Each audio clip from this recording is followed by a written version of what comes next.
Your unique story, our global audience. Global One Media.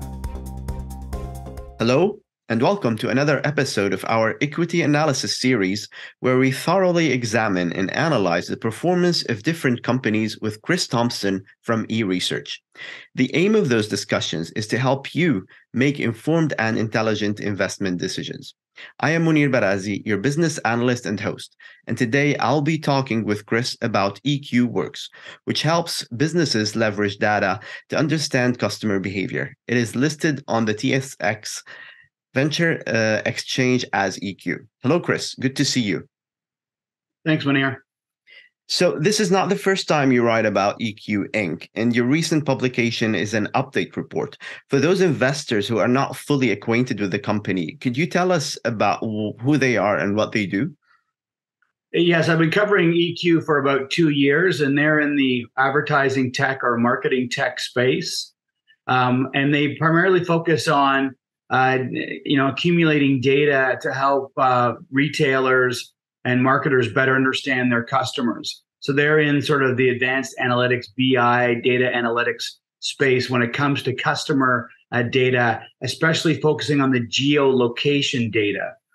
So helping advertisers know where their customers are and what the patterns of behavior there are to help them better target them and get them into their stores or make online purchases. Well, data has become an important factor of production. And what about their financials? What were the main highlights from the quarter? Yeah, unfortunately, it was a bit of a bad quarter for EQ. They reported revenue of about $2.1 million in Q3.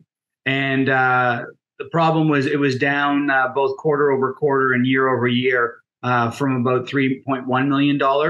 And we were expecting more in the $3.5 million range. And the overall cause was that some of their retail clients pushed off their media buying decisions and using their services from Q3, and hopefully that revenue will shift into Q4 and Q1 next year. But importantly, a lot of their business is split between pure ad tech buying as well as this data analytics part of their business. And that revenue increased to a higher percentage, now about over 30%, which is good to see because that's a higher margin business, which is important for the company. And as well as that's their main mandate, is to grow this data analytics side of the business. And gross margins, though, did remain strong at 40%.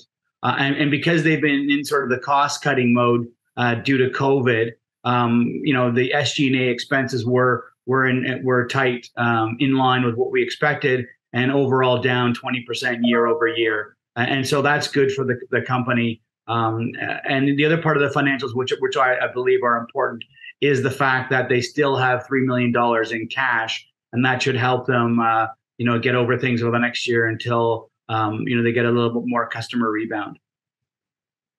Well, the good thing is that they managed to maintain their margins. And what is or where is the short-term revenue coming from?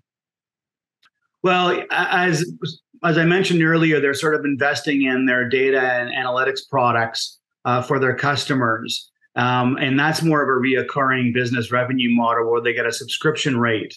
And so basically, these are what they call their data services.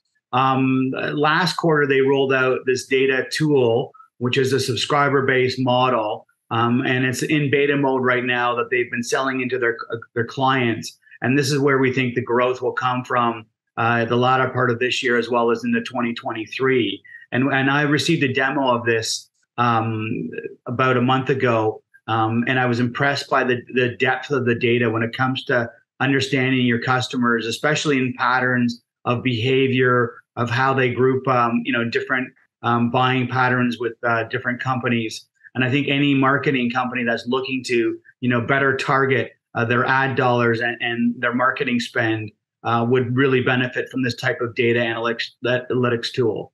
One example that people might be able to grab onto is that, if you're driving by one of these electronic billboards, their software technology geolocation data will be able to tell a retailer that you drove by their billboard on the highway and then you visited their store within a week, using sort of the anonymous data that's part of all cell phones and online ads and subscriptions that we commonly are a part of.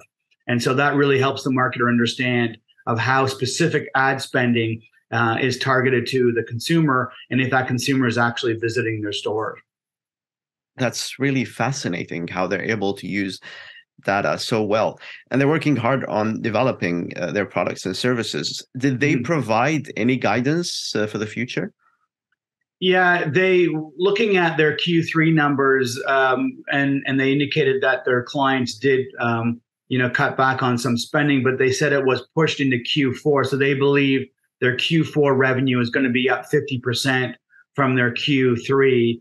They also made reference to 2 contract extensions, as well as a large client renewal with a large client who spent a lot of money with them, more than $6 million over the past 3 years, that they have done a renewal with that client, as well as signing up 8 new clients that they see with revenue coming in Q4 and early 2023. So they also mentioned that they believe they'll be profitable by the second part of next year. And we factored all those into our revenue model. And in light of all of those new updates, what changes did you make to your financial estimates? Yeah, well, we lowered the Q3 number, obviously, because it came in and that impacted the full year 2022. And then we adjusted downward slightly based on the revenue numbers in Q3 and Q4 for 2023. And in our target price calculation, we do a combination, an equal split between a revenue multiple and a 5-year DCF. So both of those changes did impact our valuation. For people interested in how we calculate the target price, we use a 5 times multiple on the revenue, the 12-month look-ahead revenue, as well as on the DCF side of things. We use 15 times EBITDA over 5 years, and so when you blend those two together, our target price is coming down slightly, but it's up. Our target price is more than 50% of the current stock price of the company. And if you want to, see our full calculations, how we do our revenue estimate, as well as how we calculate our target price, you could go to eResearch.com and download the 13-page report. It's a fairly comprehensive report. It does cover off some basics of the company, as well as the quarter and looking forward. And for those investors who are really interested, they can also find the original initiation report, which is a big 50-page report that they can download to learn more about the company overall and its products and services. Lots of important information in those reports for investors who want more details. Thank you very much, Chris, for your insights and time. Thank you, Munir.